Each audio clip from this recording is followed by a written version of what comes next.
আসসালামু আলাইকুম। আজকে আমাদের গৌরবের দিন, যে যে বিপ্লবের মাধ্যমে বাংলাদেশ আজকে নতুন বিজয় দিবস সৃষ্টি করলো, সেটাকে সামনে রেখে এবং আরো মজবুত করে আমাদেরকে সামনে এগিয়ে যেতে হবে। যারা এটা সম্ভব করেছে, যে তরুণ সমাজ,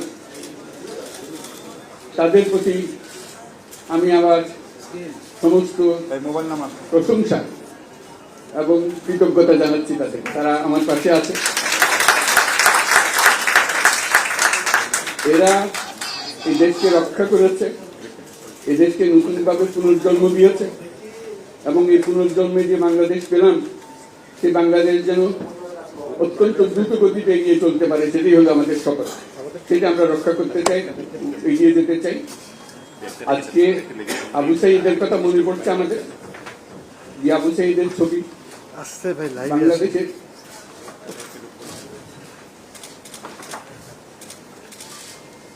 প্রতিটি মানুষের মনে গেছে, এটা কেউ বলতে পারবে না। কি অবিশ্বাস্য একটা সাহসী যুবক, বন্দুকের সামনে দাঁড়িয়ে আছে এবং তারপরে থেকে কোন যুবক, কোন যুবতী আর হার মানতে নেই, সামনে গিয়ে গেছে এবং বলছি যত গুলি মারো, মারতে পারো, আমরা আছি। তো যার কারণে এটা সারা বাংলাদেশ জুড়ে এই আন্দোলন ছড়িয়ে গেছে এবং যার কারণে বাংলাদেশ এই দ্বিতীয়বার স্বাধীনতা অর্জন করল। এই স্বাধীনতাটা আমাদেরকে রক্ষা করতেই হবে। শুধু রক্ষা করা নয়, এই স্বাধীনতার সুফল প্রতিটি মানুষের ঘরে পৌঁছাতে হবে, তা না হলে এই স্বাধীনতার কোনো দাম নেই। এই স্বাধীনতাটি পৌঁছানো হলে আমাদের শপথ, আমাদের প্রতিজ্ঞা, যে আমাদেরকে এটা করতে হবে, ঘরে ঘরে পৌঁছাতে হবে। মানুষ যেন জানে যে বাংলাদেশ স্বাধীন হওয়ার অর্থ হলো ব্যক্তির পরিবর্তন, সুযোগের পরিবর্তন, তার ছেলে মেয়ের ভবিষ্যতের পরিবর্তন। এটা যেন প্রত্যেকে বুঝে নেয় এবং আজকে তরুণ সমাজকে বোঝানো যে এই দেশ এটা তোমাদের হাতে, তোমরা এটাকে তোমাদের মনের মতো করে গড়ে তুলবে। তোমরা যেভাবে স্বাধীন করতে পেরেছো, তোমরা এটাকে তোমাদের মনের মতো করে গড়তেও পারবে এবং তোমাদের দেখে সারা দুনিয়া শিখবে কিভাবে একটা দেশ, একটা তরুণ সমাজ গ্রহণ করতে পারে এবং তাকে পাল্টে করতে পারে।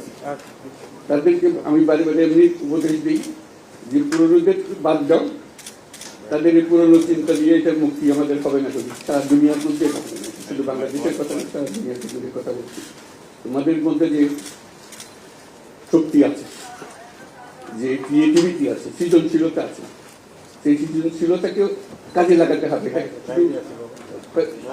বই খাতাতে লেখার জিনিস না, এটাকে প্রকাশ করার জিনিস, স্থাপন করার জিনিস, এটা মুখ করা। এটা আমরা এই আজকে আমাদের কাজটা হলো, দায়িত্বটা হলো, তারা যেটা অর্জন করে নিয়ে এসছে, এখন তাদেরকে দিয়ে এটাকে করিয়ে দেওয়া, আমাদের সমস্ত কাঠামোগুলো পরিষ্কার করে দেওয়া। সরকার বলে একটা জিনিস আছে, কিন্তু মানুষের কোনো আস্থা নেই। মানুষ মনে করে সরকার একটা দমন পীড়নের একটা যন্ত্র, যেখানে পায় যেখানে সুযোগ পায় তার একটা কষ্ট দেওয়া, তার থেকে নিমিড়ে দেওয়া, যে সকল স্তর। এটা হলো তার থেকে কেমন ভাবে সামাল দিতে হবে, তাকে একটা ভয়ের একটা জিনিস, তাকে সামাল দিয়ে চলা। এটা হলো সরকার। এটা সরকার হতে পারবে না। সরকারকে দেখে মানুষের বুক ফুলে উঠবে যে আমাকে সাহায্য করবে, আমাকে রক্ষা করবে, আমার সরকার আমার জন্য দাঁড়াবে। সরকার তার জন্য দাঁড়ায় না করে। যে সরকার হবে, সেই সরকার মানুষকে রক্ষা করবে, মানুষের আস্থা ভালো না হবে। এটা জোর করে তাকে বলার জন্য ভালো, এটা সে নিজে নিজে বিশ্বাস করবে সরকারি লোক দেখতে বলবে আমার লোক, আমাকে রক্ষা করাবে। সেই আস্থাটা আমাদেরকে ফিরিয়ে আনতে হবে মানুষের মধ্যে, তাহলে মানুষও যোগ দেবে এটাতে। মানুষ এখন পিছিয়ে থাকে, কিসের মধ্যে আমাদেরকে ঢুকিয়ে দিচ্ছে। আমরা যদি জানতে পারি যে এইটা আমরা সবাই মিলে আমরা অগ্রসর হতে পারি। একটা বড়, সারা বাংলাদেশ একটা বড় পরিবার, এই পরিবার আমরা একসঙ্গে চলতে চাই এবং আমাদের মধ্যে দ্বিধা দ্বন্দ্ব যা কিছু সরিয়ে ফেলতে চাই। যারা বিপদে গেছে তাদেরকে পথে আনতে চাই, যাতে করে একসঙ্গে আমরা কাজ করতে পারি। এর মধ্যে আমরা শুনলাম, আসার পথে শুনে আসছি যে এখানে আইন শৃঙ্খলার ব্যাঘাত হচ্ছে, মানুষকে আক্রমণ করছে, ঘর বাড়ি জ্বালিয়ে দিচ্ছে, সম্পদ জ্বালিয়ে নষ্ট করছে, চুরি করছে, দিয়ে যাচ্ছে, অফিস আদালতে আক্রমণ করছে, সংখ্যালঘুদের উপর আক্রমণ করছে, হিন্দু, বৌদ্ধ, খ্রিস্টান, আহমদিয়া সবার উপর আক্রমণ করছে, এগুলো হলো ষড়যন্ত্রের অংশ। এগুলো আমাদের বিষয় না। আমাদের কাজ হলো এটাকে রক্ষা করা, সবাইকে রক্ষা করার জন্য। প্রতিটি মানুষ আমাদের ভাই, আমাদের বোন, তাদেরকে রক্ষা করা এবং আমাদের একটা শৃঙ্খলা ফিরে আসে। বিশৃঙ্খলা, সহিংসতা এগুলো হলো অগ্রগতির বড় শত্রু। আমাদের যে যাত্রা শুরু হলো সেই যাত্রার শত্রু, কাজে এই শত্রুকে যাতে রোধ করা যায়, তাদেরকে বুঝিয়ে শুনিয়ে হোক, তাদেরকে আইন শৃঙ্খলার হাতে দিয়ে হোক, এটা বোঝাতে হবে। তাকে মেরে দিতে এটা ঠিক না, আইন শৃঙ্খলা নিজের হাতে ঠিক না।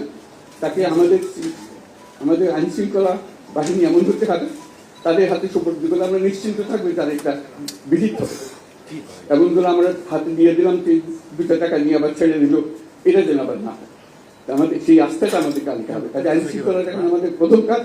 এই আইন শৃঙ্খলা ঠিক না হওয়া পর্যন্ত এটা আমরা অগ্রসর করার জন্য পদক্ষেপ নিতে পারবো না।